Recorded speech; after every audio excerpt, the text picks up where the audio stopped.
evening. I'm Mark Brown. Thank you for joining us tonight. It's a little unusual. We are virtual, of course, but we're here because we're not going to let anything deter us from the mission, which is ending the suffering caused by seizure disorders. The Pediatric Victory Foundation is here to change the lives of kids who live with epilepsy.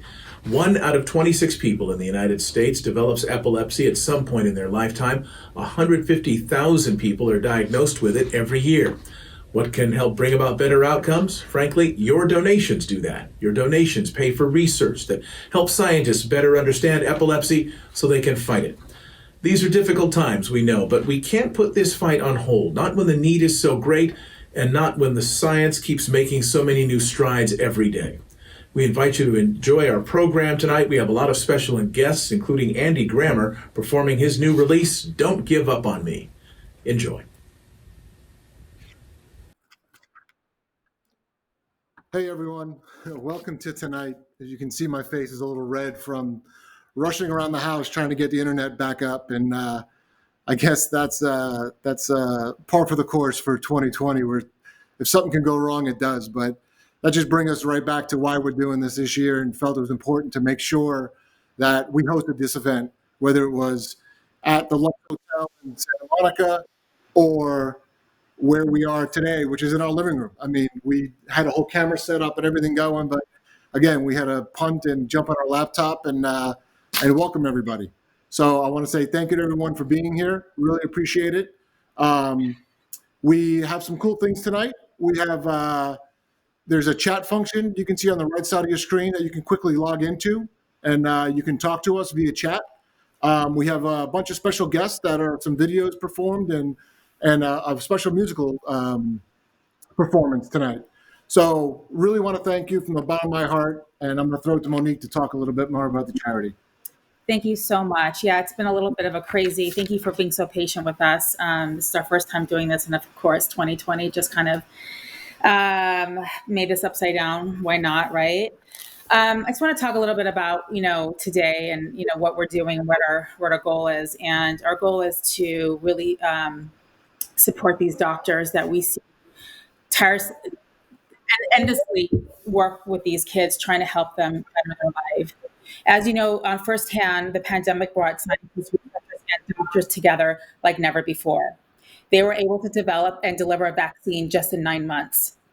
This was just because of funding and that was behind the case.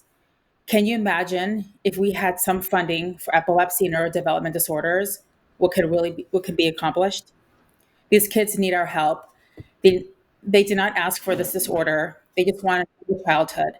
And unfortunately, some will never have one. We are here to really fight and to really try to push the envelope and to push these walls down to see if we can get people to help support this cause. And that's why we're here. And we'll fight until we can have all these kids epilepsy free. So we're going to show you a little video to start, to give you a little background into this is a video we produced a couple years ago, but it obviously shows through to today. So let's roll the video and show everyone kind of what we're about.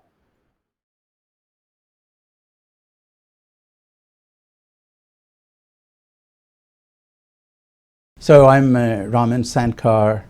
I'm a professor and head of pediatric neurology at UCLA. It's a very special program I'm trying to create, where we're not just focusing on seizures or one side of the child's life, but the overall presentation and an assessment of all their needs and our ability to guide them with that. When a child is given a diagnosis of autism spectrum disorder or epilepsy, it can be very devastating for a family.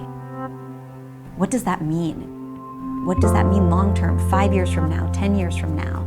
Are they going to grow up to be a normal teenager, a normal adult? And that's really scary.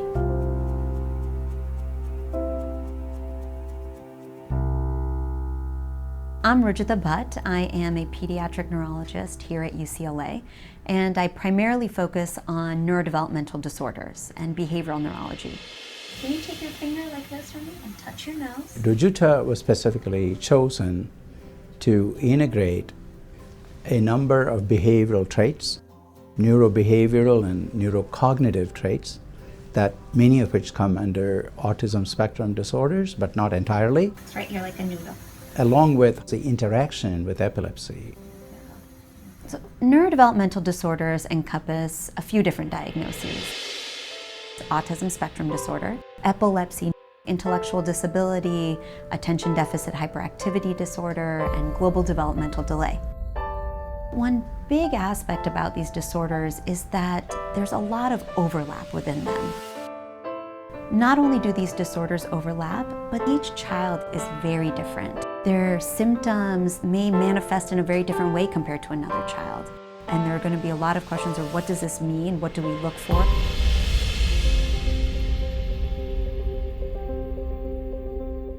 Dr. Jeste and others developed the Developmental Neurogenetics Clinic, and I now work as a part of that as well.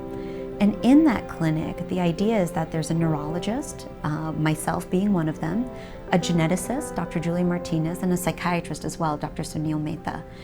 Our sole goal and purpose is to really provide that individual care for each child. That's how we incorporated these three sort of specialties. And right now, we're just at the cusp of starting to see children and provide that comprehensive care. All right, are you ready for the electrodes? I think Maria's ready to put the stickies on you. Okay, we'll let her do that, okay? Thanks, Gordon. Part of what we do is really take a very broad look at it, you know. There are intrinsic problems a child's brain may have, and sometimes it may not be brain, it's some other part of the body, but it's impacting on the brain. In Blake's story, my suspicion was raised not by the EEG, not by her seizures themselves, but of the remarkable crescendoing in a very limited period of time, where she ended up in the emergency room despite rapid escalation of multiple medication.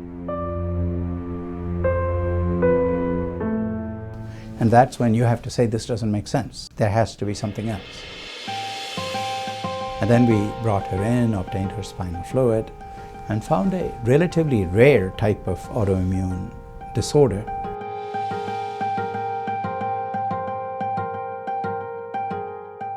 Then we were able to actually focus not on the seizure, but on the autoimmune disorder. Move your eyes this way. And then when we did it right, it not only helped with seizures, it improved her motor performance and her ability to reason things.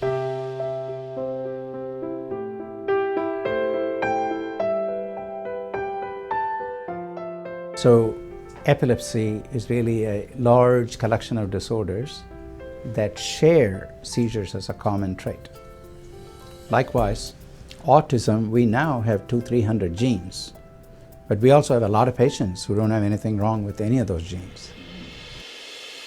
We're starting to find certain patterns on EEG that might be leading to seizures and also might be leading to the diagnosis of autism as well. And we now know that, particularly in autism spectrum disorder, these children are at a much higher risk for epilepsy. The general population's risk for epilepsy is about 1 to 2%. And as you move to autism spectrum disorder, that risk increases up to about 30%. And that's pretty significant. In the time I have known Blake, this is the best EEG. Yay! So. It was very hard for me. I had all those hiccups in my brain. I saw Dr. Sankar. He figured it out really quick, and he's a cool man. As we increase awareness for these disorders, that is really important because we begin to identify children much earlier. If we start providing speech therapy or occupational therapy or behavioral therapy at 9 months of age, that can really change an entire trajectory for a child's life. So really, we're not only looking at children here, we're looking at the entire lifespan for these children. Give you a high five for that one.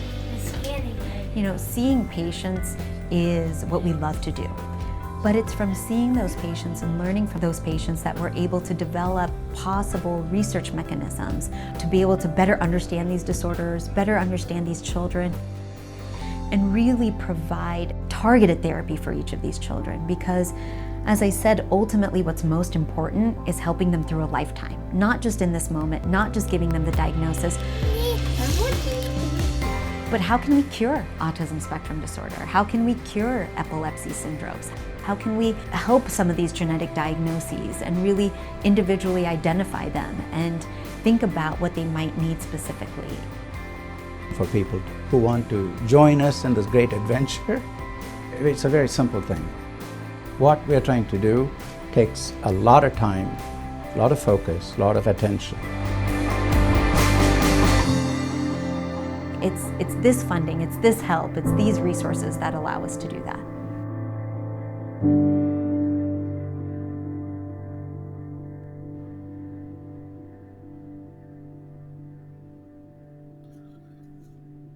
It's pretty crazy for us to watch that video. It's obviously, those of you that know Hi, Blake everyone. and her journey, that's a really old video of Blake, and she is completely a different child today. And lucky for us, we've been a part of the UCLA team where many kids have benefited from that, not just ourselves and our daughter. So that's why it means so much for us to do what we do. And first, I really want to thank, obviously, that whole big opening plan, but got a little messed up technically. So I want to take time to thank our sponsors, Multidyne and the Jaquetta family. Frank is always behind us and been with us for a couple of years. Royalty Distribution, the Nori family, really appreciate what you've done. Mission Products, good friend of mine, his company, Josh Shaw and his family and his team are always there when we say, hey, we're doing something. And obviously the company I work for, NEP, you see the Powered by NEP there. They're the ones put this whole event together, help me, pull this off virtually, and the whole team behind the scenes that are online that you guys can't see, but they're really pulling this and making this all happen and making this happen. So I really want to thank everyone and really everyone that's donated over the years, especially the past couple of days. We've seen a lot of overpowering, show of love from everybody. And it's important. It's important to us. It's important to these doctors. And, what we do every year for this gala, what we typically have is it's our time to put a spotlight on the doctors and Dr. Sankar and his team. And, this is their Emmys for us. It's our opportunity to really show them off and show what they do behind the scenes. And look, what's important to us is all the money that we bring in, we literally write a check to Dr. Sankar. So and he'll talk later about it. He's here. So, it's so important because he puts the funds where it needs to go. Not that UCLA doesn't back the hospital and their whole team's been amazing, but like Dr. Sankar and his team, he's actually able to build his team up more because of the funds that we write a check to him, and we actually see where the money goes. And you'll hear about that later on. Obviously we're here to raise money. So I'm going to go there and say, there's a donate button on the screen. Please click it. I know it's not the best of times for everybody. $10, $20 adds up really fast. So anything you can do. We do have some giveaways type of thing, and the way we're going to do it is differently. We're going to highlight it here in a little bit. We have some items, some sports memorabilia, a Beastie Boys thing that we're gonna do where the next person that donates X amount of dollars and we track it, they'll get that item. So it's kind of our modified auction. And then I'm going to tease it again. We do have a celebrity sighting who was kind enough to do a little video for us, and we also have a musical performance. Sorry, you have to sit here and wait till the end to watch it, but that's kind of our tease to make sure we keep you engaged. So we're going to move on with the program. And Monique, you want to introduce Dr. Cho? Yes, I would like to introduce Dr. Cho, Dr. Maria Cho. She talks about her schooling and the studies and what goes into basically a neurologist. Hi, everyone. I'm Meteor Che, and I'm a pediatric neurologist at UCLA David Geffen School of Medicine, Mattel Children's Hospital. And my clinical interest is in traumatic brain injury, concussion, and pediatric headache. But more importantly, I'm the residency program director for the Child Neurology Residency Program at UCLA. And we are so grateful for the support that we receive from the Pediatric Victory Foundation. The pediatric neurology residents enter UCLA as pediatrics interns, spend 2 years in the pediatrics program, do a year of adult neurology training before they join us in their 4th and 5th year for their pediatric neurology training. And during that time, they spend time on the inpatient and outpatient services. They do electives in neuroradiology, neuropathology, and other subspecialties in pediatric neurology before they decide on sometimes a subspecialized path. So some of them may pursue epilepsy fellowship training after their training as a child neurology resident, which is another additional 2 years of training. And we have many of our residents do that path. I did a traumatic brain injury fellowship. Dr. Wilson, who I think probably also is speaking today, did a 2-year neurodevelopmental fellowship. A lot of options after our residencies finish their training in our program, and we're so proud of all of them. And again, thank you, Pediatric Victory Foundation, for your support.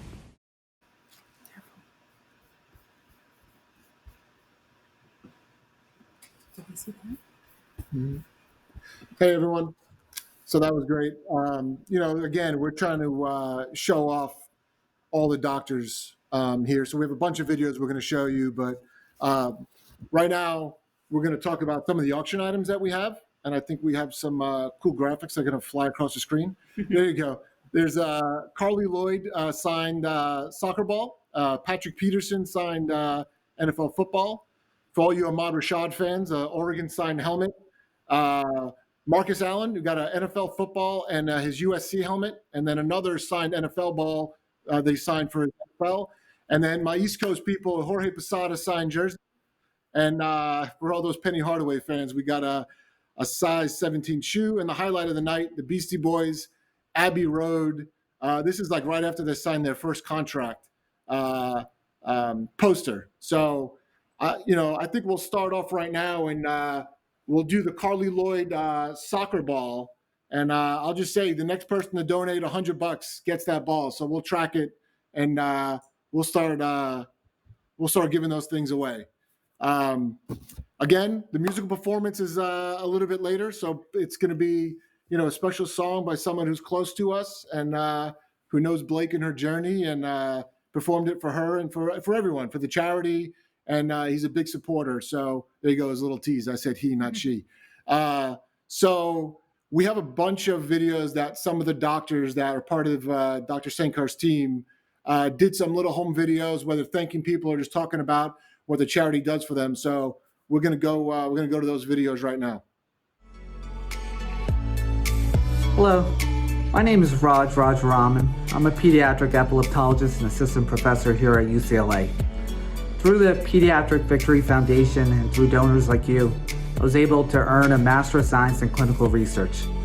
I'm currently the director of the CDKL5 Center of Excellence, which we just obtained a multi-center NIH grant.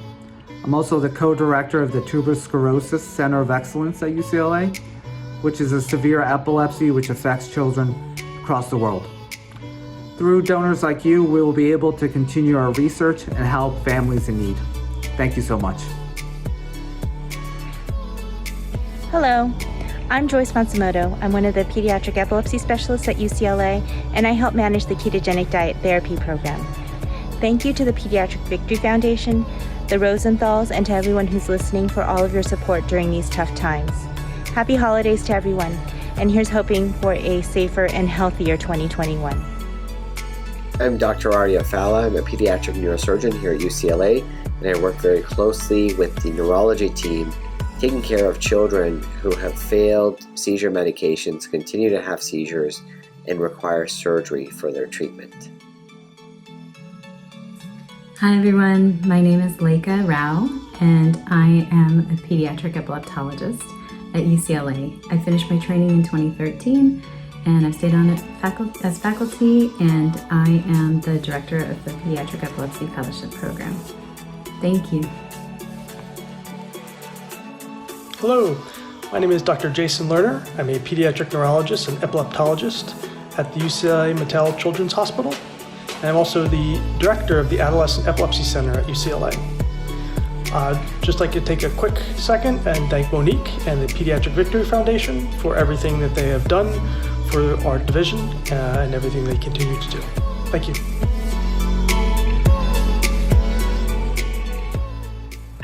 So that's just some of the doctors. First, I'm going to say happy birthday to Dr. Lerner. Today's his birthday. I don't know if he's on. Hopefully, so everyone. Happy birthday. We'd sing to you, but you'd only hear me and Monique, and everyone would log off. So happy birthday. Really, truly, that's just some of the amazing folks that are part of this.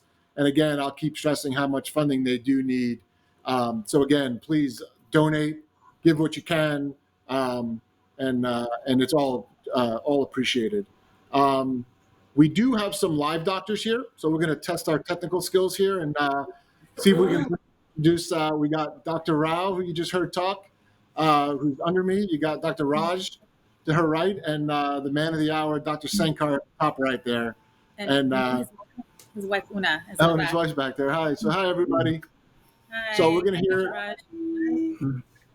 Dr. Rao. Hi. We're going to hear a little bit from each of them. They'll get to talk live. If you have questions, we'll try and get you on chat to see if you have any questions or anything like that. But, if anyone wants to take a minute, Dr. Rao, you want to take a minute and just say hi to everybody? Hi, everyone. Thanks for being here tonight, and thanks so much for your support of the Pediatric Victory Foundation. I have here my two mini-me's, Maya and Nina. And Maya actually thoughtfully on Giving Tuesday took $5 out of her piggy bank to also contribute to the foundation. So thank you to Maya. Thank you. That's amazing.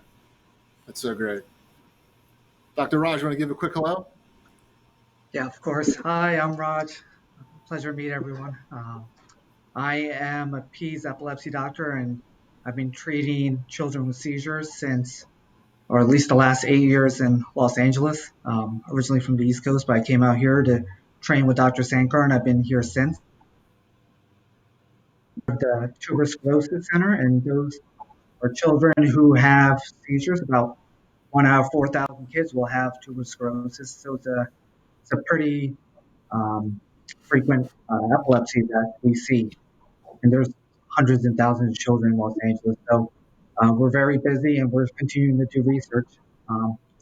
So thank you for everyone signing on and helping Monique and Howie and Pediatric Victory Foundation.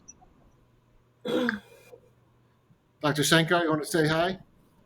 Certainly. First, a toast to everybody who's joining us today. I love that. Thank you for your kindness. Drink. Yes. And I've been leading this group for a little over 15 years and building it. It has more than doubled in size during this time. And it's challenging, and philanthropy is an important part of what I need to make things happen. Because as you know, we work in a dynamic tension. The dynamic tension is we work in a hospital system that really looks at the bottom line and, they want to make money. They're obviously interested in providing top-notch healthcare. As you know, UCLA is ranked in the top 5 nationally. So they're very committed to high-quality care.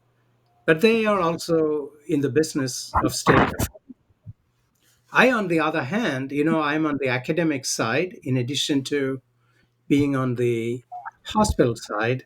On the academic side, it's my job to train people. It's my job to get them optimal additional training, support for research projects. A lot of times that support is simply buying them time. Because if you purely worked for the hospital system, you would be like a physician in the Kaiser system. You'll be in the clinic every day. But none of my faculty are. So, in order to make things happen, as I sometimes say during fundraising occasions, I'm actually in the business of spending money.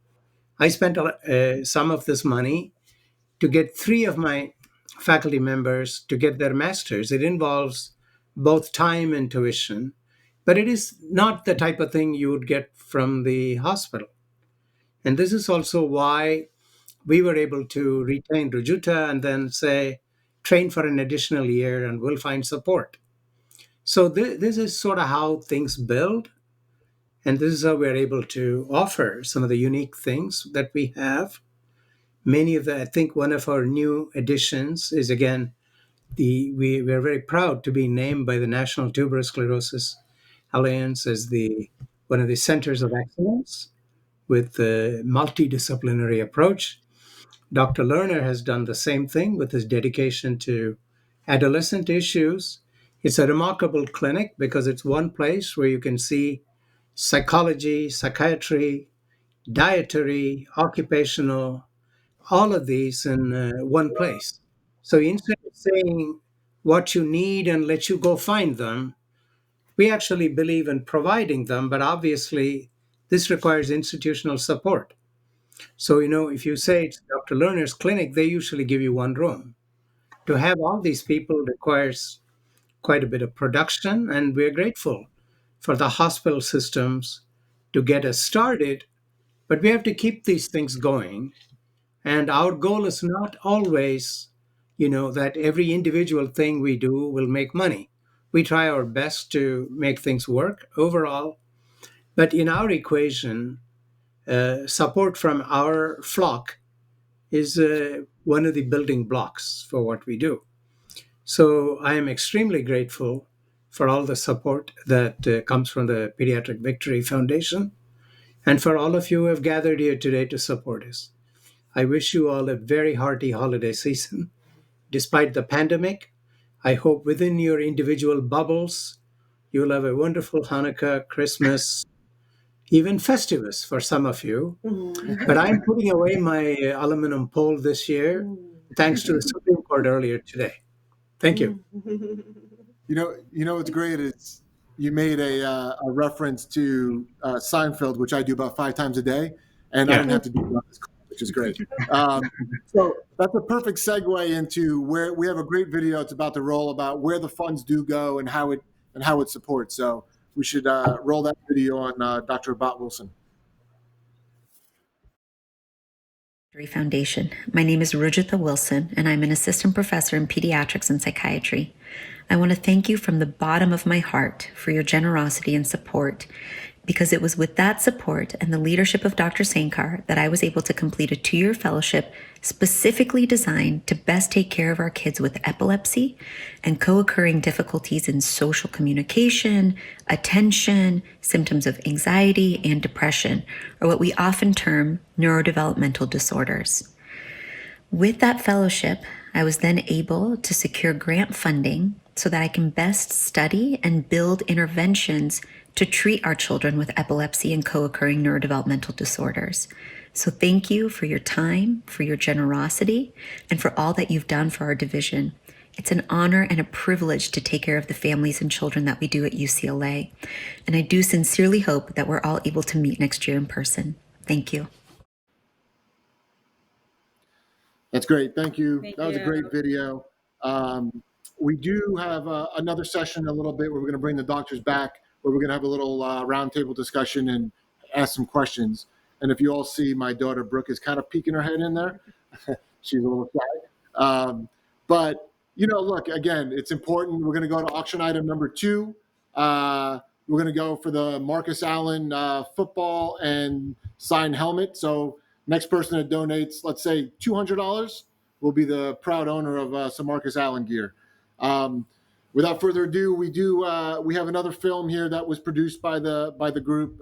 So let's roll PVF film 2. Epilepsy is the most common chronic neurologic condition of childhood. It affects about 1% of children, and for many of them, the cause is unknown. Infantile spasms are a very rare form of epilepsy. It accounts for about 2% of childhood epilepsies, and if not treated promptly, can be catastrophic. Sydney is one of those cases where the recognition of infantile spasms and of its consequences can be vital to treatment and care. Sydney was born really early at 25 gestational weeks. I had very severe preeclampsia. I was really sick, and so they had to take her. She was born at Cedars, and she spent 4.5 months in the NICU. When she was born, she actually was doing really well right out of the gate, and then she ended up getting an intestinal infection called neck, and they had to remove a third of her intestines. I mean, she's rehabilitated from that, it's incredible. During that time, her body was in shock when she got really sick with neck, and she ended up having seizures in the NICU. She was so tiny that the seizure was literally just her lip was moving a little bit, and one of the doctors saw this lip quiver, ended up putting the EEG on, and found out that she was having seizures. And we just did check-in EEGs, check-in with our doctor from that same hospital. That being said, she was seizure-free, but she still had this background information, they called it, multifocal sharps, which are pre-seizure activity, I was told. You know, there's no hard fast, you need to be on the medicine and what amount. So anyways, I decided that there was a point where I wanted to just get a second opinion because these sharps, you know, are we dealing with them the right way and that sort of thing. So I spoke to my pediatrician, and she actually recommended Dr. Rao at UCLA. We were not currently at UCLA at the time. And during that period, while we were waiting to actually go see Dr. Rao, Sydney's physical therapist noticed this weird movement that she was doing. And so we ended up recording it on our cell phone. But she wasn't doing that the rest of the session? Just the second. See? We sent that video out to our pediatrician, the neurologist at the initial hospital we were at, as well as Dr. Rao. By the way, our neurologist at the original hospital didn't even write back. Dr. Rao wrote back like within a couple hours, and she said this could potentially be worrisome, you know, give me a call. And so we hadn't even met her yet. We weren't even actually a patient of hers yet, and she took the time to set up an EEG that, you know, next week, and we went in, and I think it was actually Dr. Bott that might have actually officially diagnosed Sydney with infantile spasms. Immediately we were put on a medicine, and there's like 3 different options of treating these things, which is great. There actually is a treatment for them, but nothing is 100%. So Dr. Rao did such an amazing job of explaining that to us. You know, here are the options, and I'm recommending this option, and this is why. So we did an initial treatment of this medicine called vigabatrin, and it did not stop the seizures. It was a terrible, terrible, terrible period. They weren't painful for her, but she would wake up in the middle of the night, and we would just be holding her, and she'd be having them, and there was nothing we could do. So anyways, we did our next, scheduled EEG and tried to figure out how they attack these things. So we added in a steroid, and somehow, miraculously, thank you, the combo of the medicine and the steroid stopped them. And when we got that news at UCLA from, kind of going to get emotional about it, we were like waiting to be told that they weren't stopped, and somehow we had gotten rid of the spasms.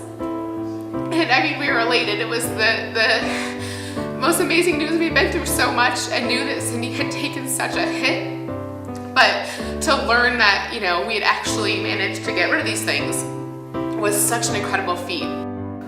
We had, been seeing the doctor at the other hospital, initially with Sydney's neurology care, and we had been having regular EEGs with the doctor at the other hospital. And we found out, because Dr. Rao took the time to look at Sydney's other EEGs, and basically we had been having these spasms for at least 6 weeks, and probably 2 months, and they were completely missed on all the EEGs, which is just, I mean, not only are you upset and you're grieving what could have been and what is, but then you realize that, oh my God, you trust your doctors with everything, and somehow this horrible, detrimental thing was missed. At some point, you kind of just have to move on from that. Obviously, we were really, really, really upset about it, and we're done with that doctor, and we made everybody at that hospital know about our story and that we were done with that doctor. We stopped the spasms as quickly as we could, basically. You want to stop them as soon as they happen, because they really are really bad for the kid, really detrimental for development. But we were able to stop them, thank God, and Sydney has since continued to develop. 1 in 10 people will have a seizure in their lifetime. Most seizures will only last 1 to 2 minutes. However, for a parent watching their child having a seizure, that can feel like a lifetime. So Alta was born really healthy, meeting all of her milestones. She walked at 13 months. She was saying single words. And then right after her 2nd birthday, she and I went to a pumpkin patch, and all of a sudden she started doing this like a full body shiver. I was holding her and she did this full body shiver and it just didn't seem right. She was diagnosed at first with complex partial seizures. And then as that year went on, no meds were working, the seizures continued, she was having more and more a day, I think like 15 to 25 clusters a day. She went on medications and they would work for a little while and then they would just stop working. At that point, our doctor recommended surgery. Surgery study. Yeah, surgical evaluation. And he was really adamant that we go to UCLA. Alta's EEG was pretty abnormal, and we saw spikes coming from both hemispheres, and a lot of them from the left frontal and the right frontal.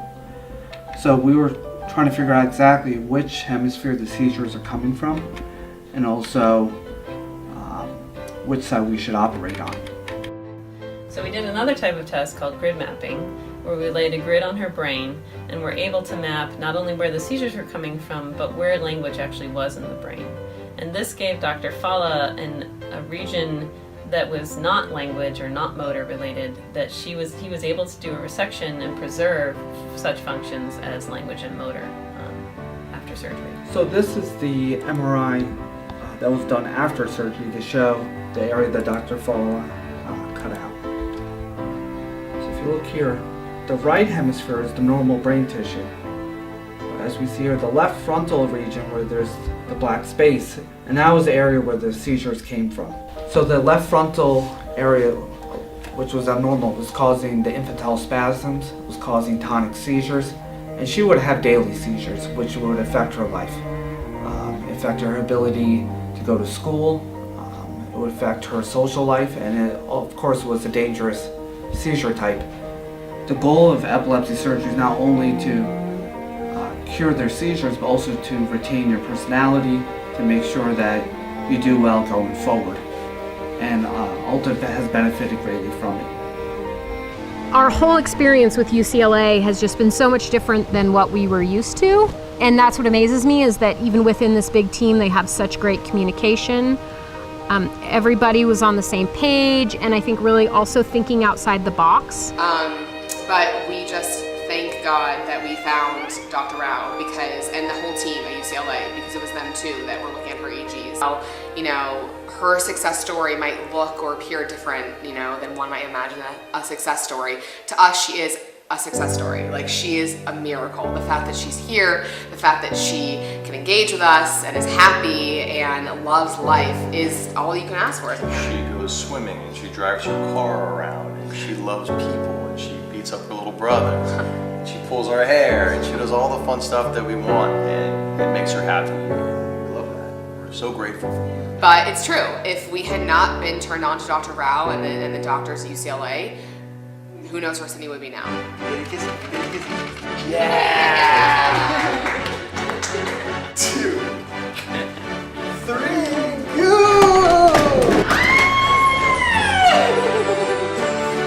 You like that? Yeah! So when she was born, my mother got her a pair of pink boxing gloves to put in her incubator, because she's a fighter, and every fighter needs their boxing gloves. So these were on her incubator in the NICU for every single day she was there, 143 days. And then when she was done, we're like, well, we gotta put those in her room. The fight doesn't stop now. So they're in her room right there. Like, if there's ever anything on video and a person, she would choose the person every time. Although she does like Justin Bieber's Despacito. You like Despacito? Alta's been seizure-free for a year. It's been amazing. It's like our dream come true, with no deficits that we really can see on a day-to-day basis at all. Do you remember you worked with Dr. Walshaw? Yeah. And Dr. Glass? I worked with Dr. Fala, Dr. Raj. The Pediatric Victory Foundation, I think, is very integral to what I do in epilepsy. They help spread knowledge and awareness of epilepsy to everyone. They help raise money for research, and epilepsy research is expensive. It's not cheap to help discover these new drugs, or to discover new surgical techniques, or discover new treatment options. And it's clear that we need to make big strides forward. And that's a big motivator behind our effort to devote incredible resources and time to research. But it is constantly a struggle. We have a fairly sizable backlog in terms of the numbers of patients that want to see us. And when we invest time and resources in research, that means we have to pull back a little bit from clinic. We are struggling to meet that challenge, and that's where the support of the Pediatric Victory Foundation is so critical.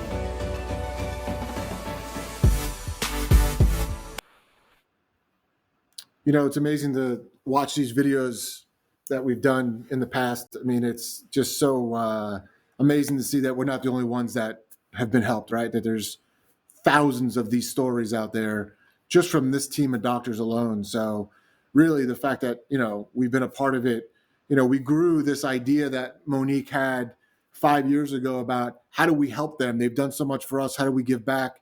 And literally turned an idea into this has been amazing. I mean, you know, the donations are coming in. Really appreciate everyone and their generosity.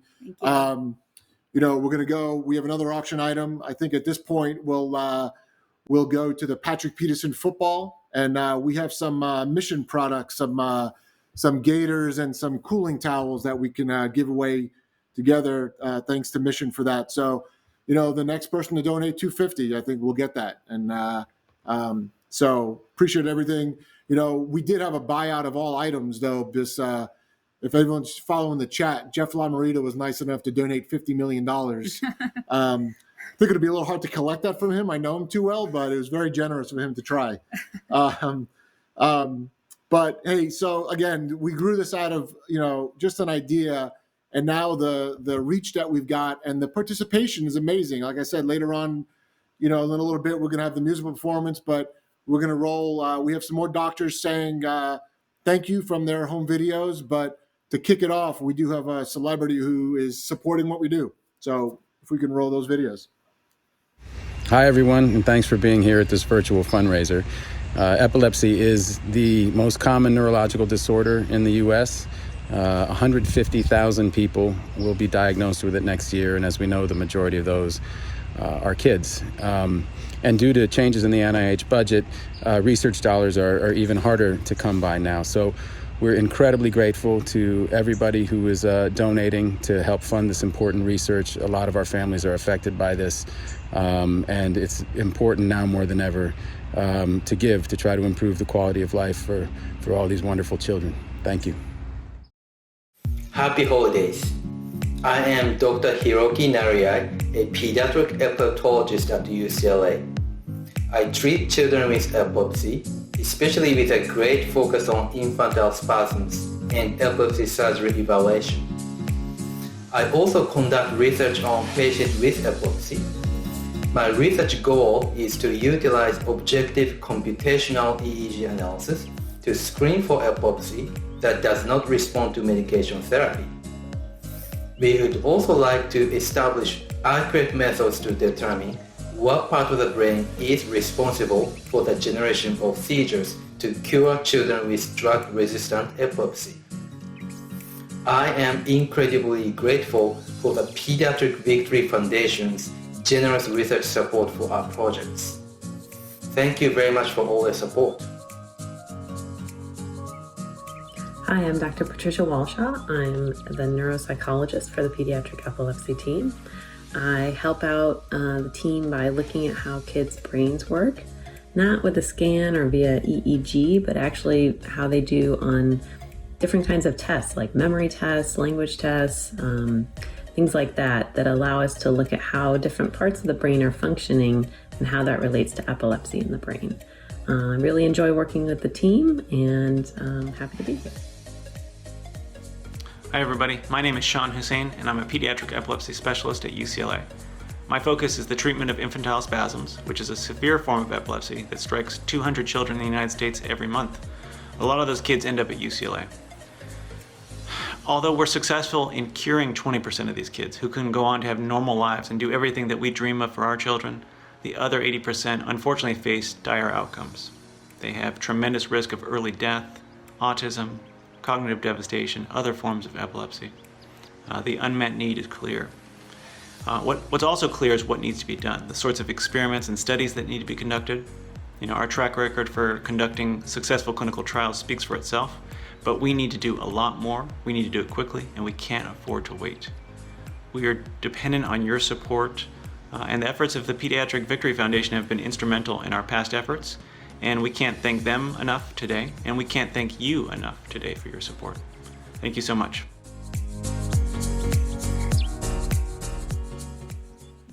Hey everyone, so we're going to go back to our live panel here. So we bring the doctors back in so we can do a little quick roundtable discussion here and kind of see what's on the agenda for next year, see what challenges are going on here. So I'm going to let Monique be the moderator on this one. Hi, guys. It's putting you on the spot. I mean, you're pretty good at talking, so I was just going to have you know. I wanted to ask you, so, COVID has been obviously taking over our lives this last year, and we've all tried to make new routes in our life and try to figure things out in terms of living day to day. So I wanted to ask you, Dr. Thankar, what do you think is going to happen in 2021 with like in terms of going forward? Obviously, this COVID is not going to be over for a while, but we want to see how you guys are kind of adapting. Yeah, we are doing our inpatient thing in the usual fashion, but the doctors are in the hospital for a short period of time with less exposure or closeness to multiple people. The team now is limited that goes into the patient room to see. On the outpatient clinic side, roughly half our volume is now on telemedicine. Speaking for myself, because of my age and falling in the high risk group, I've been very busy clinically, but I do everything by video televisits. So our work goes on, but as earlier mentioned, with the COVID, I think it was Matt Damon who very wisely observed, a lot of money is going towards infectious disease and immunization and public health, and it has really strangled funding for things like epilepsy, because this is not at the top of policymakers at the point. So we continue to require the philanthropic approach and cultivate it. It supports many things, not only the physicians you saw, Dr. Hussein, Raj, myself, Dr. Rao, we're all involved also in a number of clinical trials for medications. And it's very tricky because the funds don't come up front, but we need our study coordinators. So this is just another area that's not always obvious to you, but something that I need to budgetarily fund with money up front. It's just one example.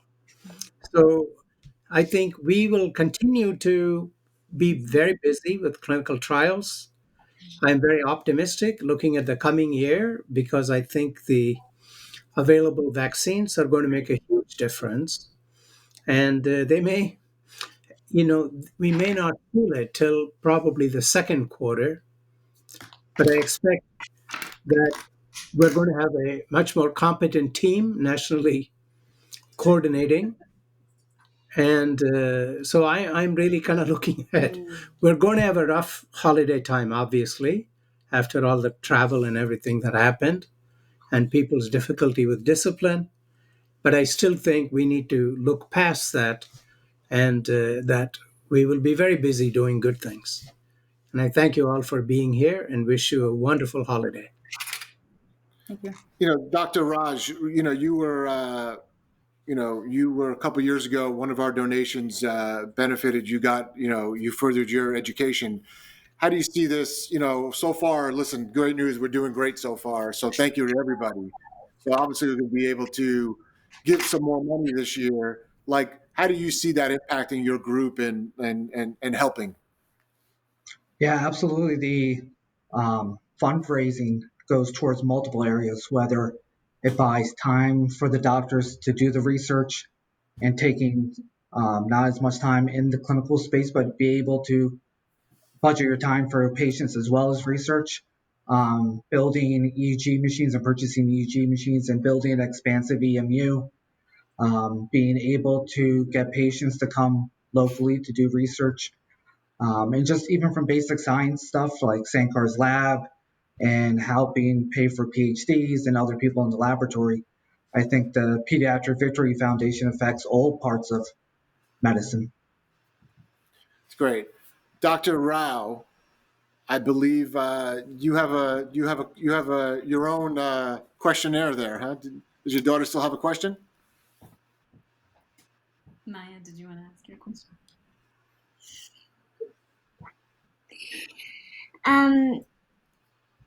If you pick your nose, can you touch your brain by picking your nose really hard? I'm going to refer to one of the doctors on that one, so it's up to you guys. Yeah, I have to say one benefit of COVID is I get to see Maya and Neela more because we're having all these Zoom meetings, and they're usually there to say hi to me, and occasionally I see Sean's kids, so that's one of the minor benefits of this. But how about picking your nose? Come on, answer the question. Someone's got to answer that. Question? Just get tested for COVID. You're okay. But don't go any further. Yeah. But, Howie and I know how you can lose your girlfriend or boyfriend by picking your nose in the car. That's what I tell my 3 girls all the time. Make sure you, Don't do that. My, some of you may know I have a basic science lab where we do research on epilepsy and all the comorbidities. We try to model in the lab how seizures can be accompanied by depression, attention deficit. We can try therapies, but we try to understand the neurochemistry of some of those things.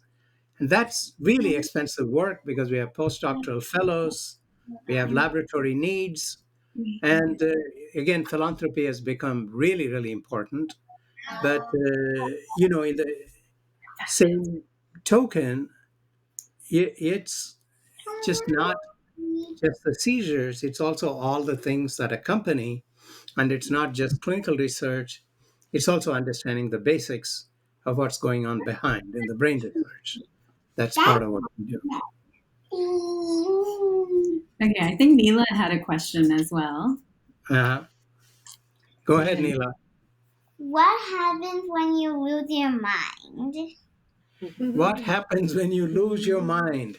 You usually need a little help to go find it. Because it's very difficult to go find things when you don't have a mind. That's great. Right? So cute. But with a little help, we can usually put your mind, find the mind and integrate it, put it back together. That's what we like to do. And your mom is very helpful in that. Well, girls, thank you very much for your questions. Next year, I'm going to ask you to write all the questions because mine were boring. Yours were much more fun.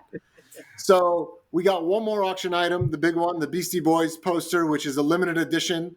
So I'm going to throw it out there to say, $500 gets it. So if someone wants to throw in $500, and I know Rod Conti, you got your eye on that thing. So let's see what you got. And then now it's time for our musical guest, and I think I'm going to let somebody else kind of announce who it is. Brookie, you want to announce who our musical guest is? Yeah. It's Andy Grammer. Let's see, Andy Grammer. Let's see what he's got for us.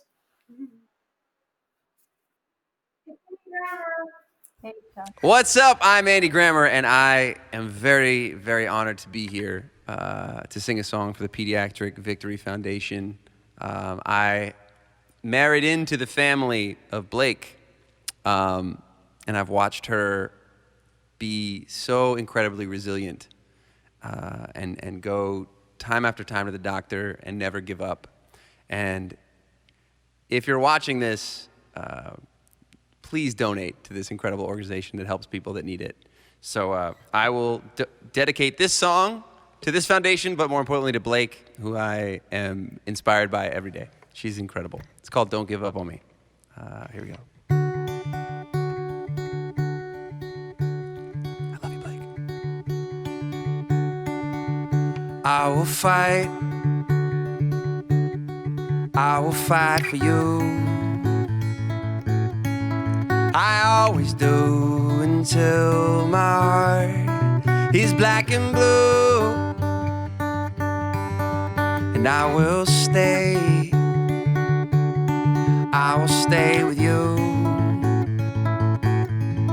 We'll make it to the other side like lovers do. I'll reach my hands out in the dark and wait for yours too, until I'll wait for you. I'll wait for you. 'Cause I'm not giving up. I'm not giving up, no, not yet. Even when I'm down on my last breath. Even when they say there's nothing left. So don't give up on. I'm not giving up. I'm not giving up, no, not me. Even when nobody else believes. I'm not going down that easily. So don't give up on me. And I will hold on to you. No matter what this world will throw, won't shake me loose. And I'll reach my hands out in the dark and wait for yours too, until I'll wait for you. I'll wait for you. 'Cause I'm not giving up. I'm not giving up, no, not yet. Even when I'm down to my last breath. Even when they say there's nothing left. So don't give up on. I'm not giving up. I'm not giving up, no, not me.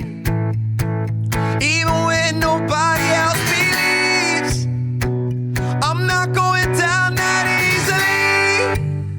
So don't give up on. Woo, woo, woo, woo. Yeah, yeah, yeah. Hey, yeah, yeah, yeah. I will fight. I will fight for you. I always do until my heart is black and blue.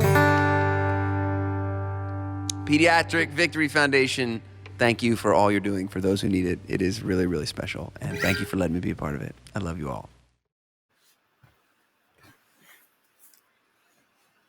Thank you so much, Andy. That was amazing. I can't thank you enough for all your support. Asia, thank you. I love you so much. I want to say thank you to all the doctors that have really helped us in this crazy last year with everything that went on, and for the last five and a half years. You guys are amazing. We honestly, we can't do without you. We're so grateful for all of you. And you know, there's a couple of new friends that I have made over the last year that have been very special to me. And Ginger, I love you, and I love your family, and you're such a strong person, and I love you, and I know you know, we're all going to get through this. And Jill, I love you, and I think you're amazing, and you're such a strong mom, and with all your kids, and we're all going to get through this, and you know, we're in the right place, and we're going to make this happen. But you know, sometimes through the dark, you also